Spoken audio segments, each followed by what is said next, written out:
Ok. Bon, il y a de la peur, il y a de la contracture.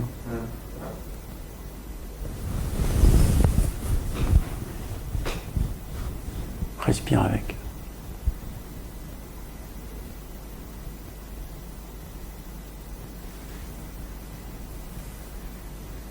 Rien de grave ne se passe. Mais ça fait pas trop mal. Cette contracture, justement, ça ne fait pas mal. C'est pas la douleur, c'est juste. C'est pas agréable, quoi. C'est pas agréable. Il y a une gêne physique. C'est une gêne physique, Mais c'est ok. Non, c'est pas grave.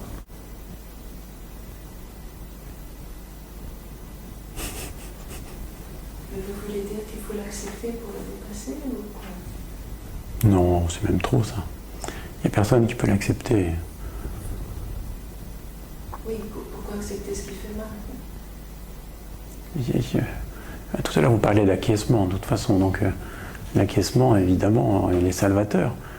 Ce que je veux dire, c'est que la douleur ou la gêne physique ne sont pas un problème en eux-mêmes. Ils ne deviennent un problème que s'ils sont refusés. Oui, ou si on met des idées dessus. Oui. Alors, le refus est une idée. Ouais. Il faudrait que ce soit autrement. Il faut que je fasse quelque chose.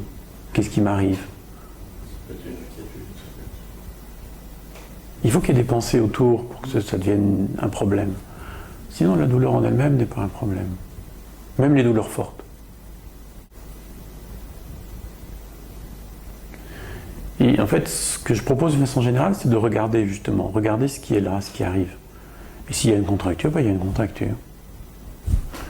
Et s'il n'y a pas de pensée surajoutée, ben, il n'y a pas de pensée surajoutée. Et s'il y a une impression de peur sous-jacente, ben, il y a une impression de peur sous-jacente. Et après tout, pourquoi pas, quoi. Si on m'en fait pas, c'est pas un problème. Vous voyez ce que je veux dire? C'est juste ce qui arrive.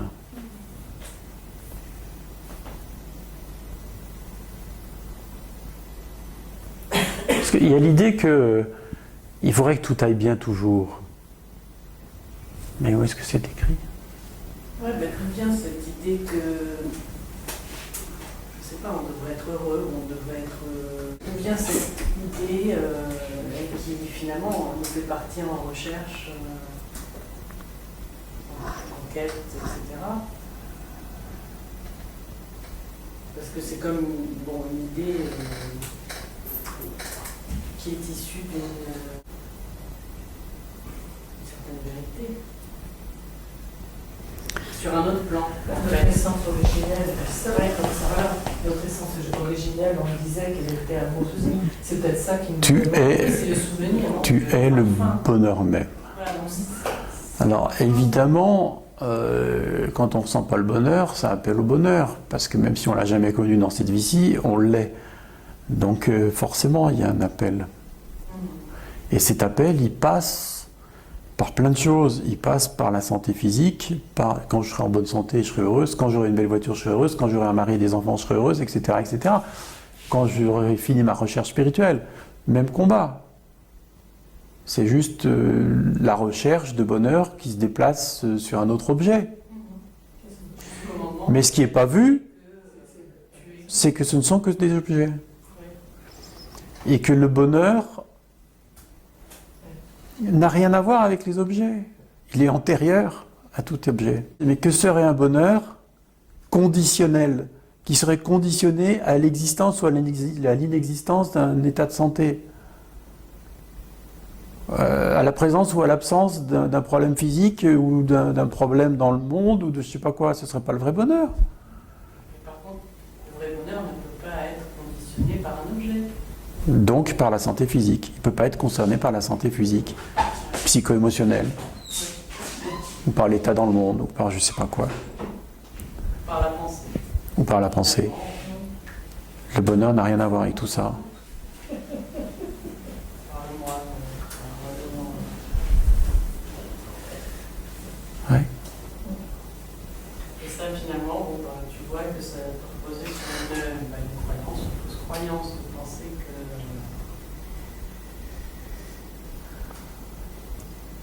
même le désir d'être, tu es de fait, pas besoin de désirer être. Quel sens ça a de désirer être ce que je suis? Et je le suis. Le désir, c'est le désir d'être, même. Mais forcément. Et donc il y a l'idée que je ne suis pas ce que je suis. C'est une contradiction dans les termes. Je ne peux pas ne pas être ce que je suis. Et le manifester, je ne peux pas ne pas le manifester. Mais c'est ça la manifestation. La manifestation de ce bonheur, la manifestation de ce que tu es, c'est ça. Et c'est aussi la maladie, et c'est aussi la douleur, et c'est aussi les pensées, et c'est aussi le refus. C'est tout ce qui apparaît. J'aime bien ce sourire-là. C'est un beau sourire celui-là. Que serait un bonheur conditionné à un état de santé ou émotionnel? Ce ne serait pas le vrai bonheur. Mais quand même. Attends, je reviens. Pas encore.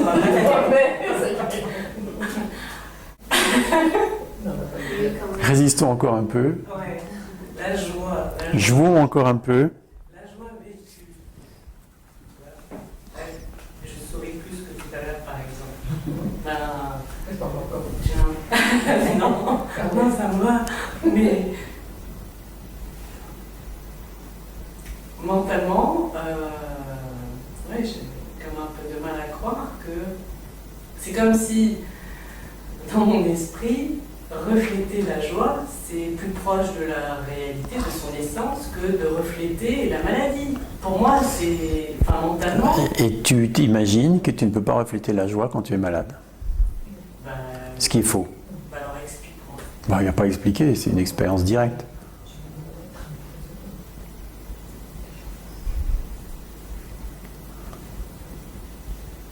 Ouais, si t'enlèves l'idée de. C'est pas comme il faut.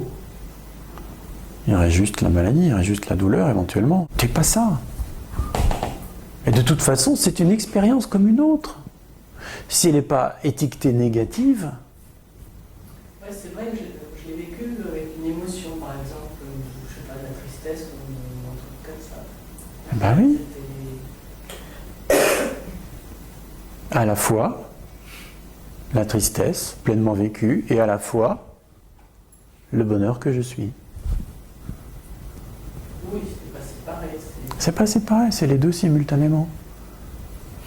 Il n'y a que comme ça que tu peux vivre être le bonheur, entre guillemets. C'est lorsqu'il est réalisé que l'expérience apparaît au sein de ce que tu es. C'est ça le changement de perspective. Sinon, c'est un bonheur conditionné en fonction de ce qui se passe. Ça fait les vagues. Ce qui n'est pas vu, c'est qu'à chaque fois qu'il y a bonheur, ce qu'on appelle « je suis heureux, je vais bien », à chaque fois, on croit que c'est ce qui se passe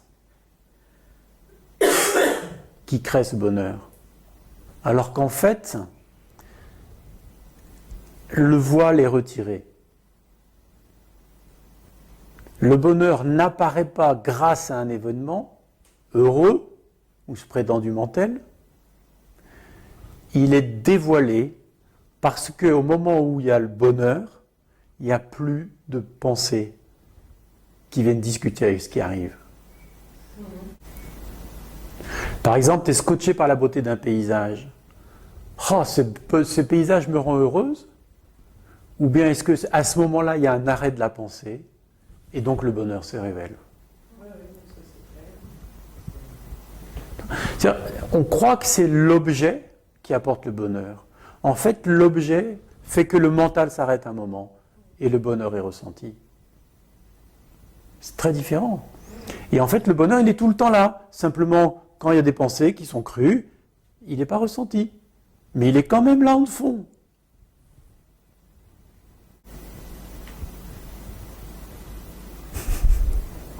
Waouh.